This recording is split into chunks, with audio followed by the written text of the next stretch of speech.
हे फक्त एक राज्य नाही, हा इतिहास आहे, संस्कार आहे आणि भविष्यासाठी उभा असलेला विश्वास आहे. हा आहे महाराष्ट्र, जिथे स्वराज्याची ज्योत पेटवली.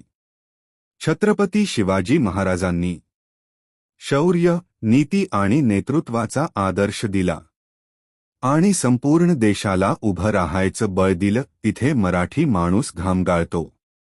शेतात, कारखान्यात, रस्त्यावर, कार्यालयात.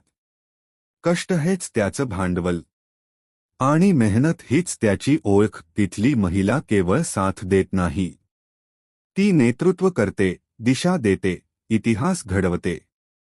घरापासून संसदेपर्यंत महाराष्ट्राची नारी शक्ती बनते. मुंबई स्वप्न दाखवत नाही, ती स्वप्न पूर्ण करायला शिकवते. इथे संघर्षाला किंमत आहे आणि यशाला मान आहे. परंपरेतून प्रगतीकडे जाणारा, एकतेतून ताकद निर्माण करणारा. अभिमान आहे आम्हाला, आम्ही महाराष्ट्राचे आहोत.